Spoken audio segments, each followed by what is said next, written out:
અમરેલીથી સમાચાર અમરેલીની પાટીદાર દીકરી મુદ્દે કોંગ્રેસની ડીજીપીને રજૂઆત પાટીદાર દીકરીને સાથે રાખીને કોંગ્રેસે ડીજીપીને રજૂઆત કરી છે।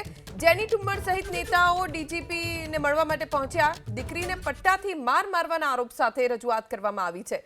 નિર્દોષ દીકરીનું સરઘસ કાઢવામાં આવ્યાના આરોપ સાથે રજૂઆત કરવામાં આવી છે। વધુ જાણકારી હિરેન રાજ્યગુરુ પાસેથી પ્રાપ્ત કરીશું। હિરેન, પાટીદાર દીકરીને સાથે રાખીને કોંગ્રેસના નેતાઓ પહોંચ્યા ડીજીપી પાસે। શું રજૂઆત કરવામાં આવી છે અને કેવા પ્રકારની કાર્યવાહી તેઓ માંગી રહ્યા છે? ધ્વનિ લગભગ 25 મિનિટ જેવો સમય થયો। કોંગ્રેસના નેતા, મહિલા કોંગ્રેસના અધ્યક્ષ ગુજરાતના જેનીબેન ઠુમ્મર, તેમની સાથે કોંગ્રેસના પ્રવક્તા મનહર પટેલ એ બંને અહીંયા પહોંચ્યા છે। પાયલ ગોટી કે જે અમરેલીનો લેટર કાંડ છે, લેટર કાંડની અંદર પાયલ ગોટી નિર્દોષ હોવાની વાત છે અને નિર્દોષ હોવા છતાં એની સામે પોલીસે કાર્યવાહી કરી તેવો આક્ષેપ છે। પટ્ટા માર્યા સુધીનો આ આક્ષેપ છે અને એ આક્ષેપને રજૂઆત કરવા માટે થઈ અને અત્યારે ડીજીપી પાસે પહોંચ્યા છે અને પાયલ ગોટીની સાથે તેમના જે કોંગ્રેસના મહિલા કોંગ્રેસના અધ્યક્ષ છે જેનીબેન ઠુમ્મર એ પણ અહીંયા પહોંચ્યા છે રજૂઆત કરવા માટે। જે મુખ્ય મુદ્દો છે કે તેમને મારવામાં આવ્યો અને જે વાત આવી છે, પાયલ ગોટીએ પણ સ્પષ્ટ કર્યું છે કે 7 થી 8 પટ્ટા તેમને પગના ભાગે પોલીસ દ્વારા મારવામાં આવ્યા હતા। મનહર પટેલ અહીંયા જોડાયા છે। મનહરભાઈ, આજે રજૂઆત કોંગ્રેસના નેતા પણ સાથે અહીંયા આવ્યા છો, મુખ્ય શું રજૂઆત ડીજીપી? મુખ્ય રજૂઆત એ હતી કે જે પાયલ ગોટીને અમરેલીની અંદર જે રીતે રાતના 12 વાગે ધરપકડ કરી, જે હેરેસમેન્ટ કર્યું, આ 10 દિવસથી મીડિયાના માધ્યમથી એબીપી અસ્મિતા બતાવે છે। મુદ્દો એ છે કે 2-3 પોલીસને સસ્પેન્ડ કરી દેવા એ કોઈ પનિશમેન્ટ નથી કે એ કોઈ પગલાં નથી। અમારી સીધી માંગ છે કે આ દીકરીને પોલીસે જે રીતે હેરેસમેન્ટ કરી એ પોલીસને કોને સૂચના આપી હતી? તો પોલીસને એવો કોઈ આ સરકારમાં પાવર નથી કે આવી રીતે રાતના 12 વાગે લઈ જાય, એને હેરેસમેન્ટ કરે, પટ્ટા મારે। તો આ પોલીસને સૂચના આપનાર કોણ? એનું ઇન્વેસ્ટિગેશન કરવા માટે અમે માંગણી કરી હતી અને અત્યારે ડીજી સાહેબને અમે એ કહેવા આવ્યા છીએ કે તમે પોલીસને જે સૂચના આપી હતી પાવર એ કોને આપ્યો હતો? એસબી આપ્યો હતો કે ખુદ ડિપાર્ટમેન્ટથી આપ્યો હતો? આને લઈને અમે ચર્ચાના વિષય ચાલુ છે ને આ મુદ્દાને લઈને અમારી રજૂઆતો છે અને જેથી કરીને હજી આજની તારીખે જે કઈ પ્રકારના કામ કરવા માટે અમે તૈયાર છીએ, જે વાત મૂકી।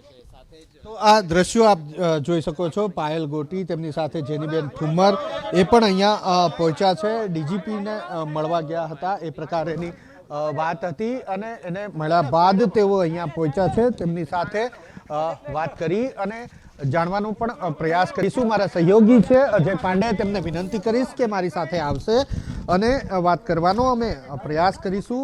જેનીબેન ઠુમ્મર કે જે મહિલા કોંગ્રેસના અધ્યક્ષ છે અને સાથે ત્યાં પહોંચ્યા હતા, જે રજૂઆત કરવા માટે ગયા હતા ત્યારે ત્યાં પહોંચ્યા હતા, તેમની સાથે વાત કરી અને જાણવાનો પણ પ્રયાસ કરીશું કે કયા પ્રકારની વાતચીત થઈ છે અને કેવા પ્રકારની રજૂઆત થઈ છે। આ દ્રશ્યો છે, અહીંયા પોલીસ ભવન આવેલું છે અને પોલીસ ભવન ખાતે રજૂઆત કરવા લગભગ 20 થી 25 મિનિટ જેટલી રજૂઆત કર્યા બાદ અહીંયા જે કોંગ્રેસના નેતા છે, મનહરભાઈ પટેલ છે, જેનીબેન ઠુમ્મર છે, તે અહીંયા પહોંચ્યા છે અને એ પહોંચ્યા બાદ જે વાતચીત કરવામાં આવી રહી છે। મનહરભાઈ, એક પ્રશ્ન એ પણ છે કે ગઈકાલે રાત્રે એસએમસીના વડા નિર્લિપ રાયને તપાસ સોંપવામાં આવી છે સમગ્ર મામલાની।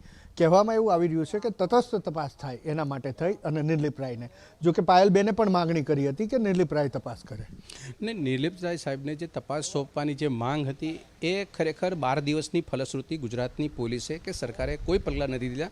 એને લઈને એક વિશ્વાસને ભરોસે કે એ નિર્લિપ રાય સાહેબ જે એ અમરેલીમાં કામ કર્યું છે, એની નીતિમત્તા અને એની જે કામ કરવાની પદ્ધતિ છે એને લઈને અપેક્ષાથી ભરી અને પાયલ ગોટીએ એ માંગ કરી છે કે અમને કંઈક સારો ન્યાય મળે અને એ ન્યાયના ભરોસે એમની માંગણી કરી હતી। વાત એ છે કે જે પોલીસને જે રીતે એને ત્યાં એની સાથેનું જે વર્તન કર્યું છે એ વર્તન કોના કહેવાથી કર્યું છે?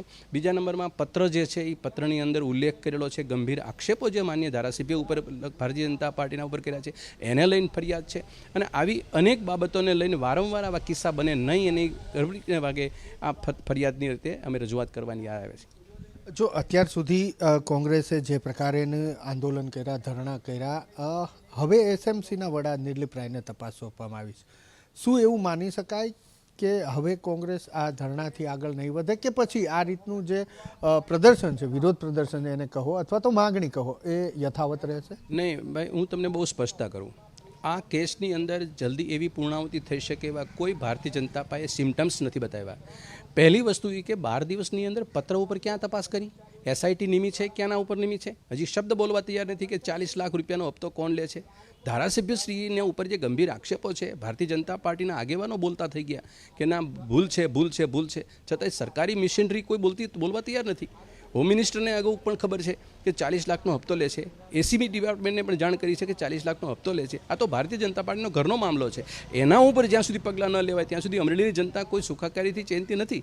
મુદ્દો એ જ છે કે રેતી ખનન માફિયાઓ ત્યાં ચારે હાર અમરેલીમાં ફરે છે. દારૂ 70 દિવસ 70 ગામડા છે, 70 ગામની અંદર ફૂલ ભાપ દારૂ વેચાય છે. એની ફરિયાદ જે કરી છે એ તો ભાજપાએ કરી છે. એ લઈને ફરિયાદને લઈને જે મુદ્દો છે એ તો ઊભો રહ્યો છે. અને હું તો સરકારને વિનંતી કરું છું કે જે મુદ્દાને લઈને તમારે જે તપાસ કરવાની જે ગંભીરતા રાખવી જોઈએ, એ જે નિલીપ રાય સાહેબને જે તપાસ સોંપી છે એમાં આ મુદ્દો ગંભીરતાપૂર્વક સાથે રહેવો જોઈએ. કોને પત્ર લખ્યો છે, પત્રની સૂચના કોને આપી છે, પત્ર સાચો છે કે ખોટો છે, ગંભીર આક્ષેપો કર્યા છે ધારાસભ્યશ્રી ઉપર કર્યા છે, એ ગંભીર આક્ષેપો ઉપર પણ એને તપાસ કરવી જોઈએ, જેથી કરીને દૂધને પાણીનું પાણી થાય. ભારતીય જનતા પાર્ટી લોકલ રાજનીતિ કરી અને ગારલીપણ કરવાનું કામ ન કરે નિલીપ સાહેબને, એટલે અમારી એમને પણ વિનંતી છે. અચ્છા, 3 જે પોલીસ કર્મચારી છે એને સસ્પેન્ડ કરવામાં આવ્યા છે, આને કઈ રીતે જુઓ છો? તો 3 પોલીસને જે સસ્પેન્ડ કરવામાં આવ્યા છે એ 12 દિવસે એને સ્વીકાર્યું છે. 1 મિનિટની અંદર આનો નિર્ણય આવી શકે એમ હતો કે પોલીસે ભૂલ કરી છે, રાતના 12 વાગે લઈ ગયા છે, એમાં કોઈ ઇન્વેસ્ટિગેશનનો સવાલ નથી. તો 12 દિવસ સુધી વિલંબ છે. બીજું, સસ્પેન્ડ કરવા એ ઉકેલ નથી. સસ્પેન્ડ કરવા એ તો એને સિક્યોર બનાવ્યો છે. એને ડિસમિસ કરવા જોતા હતા, એને ડિસમિસ નથી કર્યા. બીજું, 3 પોલીસ જવાબદાર કેમ? એસપી કેમ જવાબદાર નહીં? એસપીને કોને સૂચના આપી હતી? એસપીએ આ પોલીસ કોન્સ્ટેબલને સૂચના આપી હતી, તો એસપી જવાબદાર છે. એટલે મુદ્દો છે ને ભટકાવવા માટે આ સસ્પેન્ડ કરી અને શાંત વાતાવરણ બનાવવાનો પ્રયત્ન છે. એકચ્યુઅલી ગંભીર વાતાવરણ છે અને ઉકળતો ચરુ છે અમરેલીમાં પણ, કે ભ્રષ્ટાચારથી અમરેલી ખદબદે છે અને આ પરિસ્થિતિ નાજુક બની રહી છે. એના માટે કોંગ્રેસ પક્ષ મક્કમતાથી હજી આવનારા દિવસોમાં પણ કામ કરશે કે 40 લાખનો હપ્તો લેનાર ધારાસભ્ય છે, એ ધારાસભ્યને જનતાએ ચૂંટ્યા છે, એનો દ્રોહ કર્યો છે અને એના માટે ભારતીય જનતા પાર્ટીએ પહેલી ફરિયાદ કરી છે. કોંગ્રેસ એના ઉપર લેપ મારે છે. તો પછી એવું મનાય કે અત્યાર સુધી કોંગ્રેસ જે નારી શક્તિના સન્માનની વાત કરતી હતી, મહિલા આત્મસન્માનની વાત કરતી હતી, એ હવે ભ્રષ્ટાચારની બાબતમાં કન્વર્ટ થશે? બંને મુદ્દા છે. મુદ્દો સંવેદનાનો હતો એટલે પહેલો લીધો. દીકરીની મર્યાદા, દીકરીની આબરૂ, દીકરીને રસ્તા ઉપર ઉતારી, એ મુદ્દો ગંભીર હતો એટલા માટે પહેલો મુદ્દો લીધો. ભ્રષ્ટાચારનો મુદ્દો કંઈ બાકી નથી, એ સેમ ભ્રષ્ટાચારનો મુદ્દો અત્યારે ઊભો છે.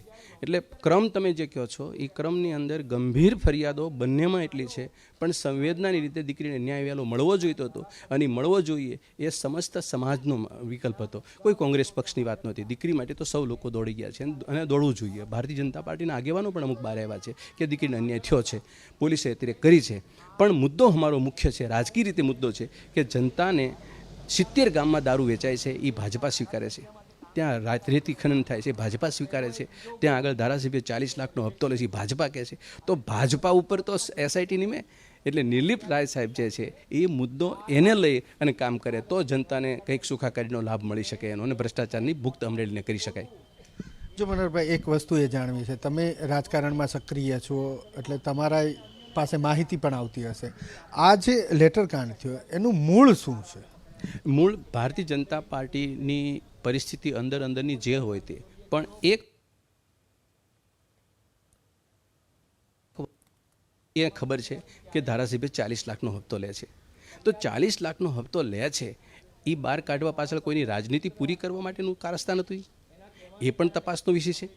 જો ભારતીય જનતા પાર્ટીના ધારાસભ્ય ઉપર એટલા ગંભીર આક્ષેપો ભાજપા લગાવતી હોય અને ત્યાં સિનિયર મોસ્ટ આગેવાનો 2 મેમ્બર ઓફ પાર્લામેન્ટ છે, ત્યાં આગળ રાજકીય રીતે સૌથી મોટા વડા જે છે સહકારી ક્ષેત્રના આગેવાનો એ પણ ત્યાં છે, 5 ધારાસભ્ય ચૂંટાણા છે, તમામ લોકો મૌન કેમ છે?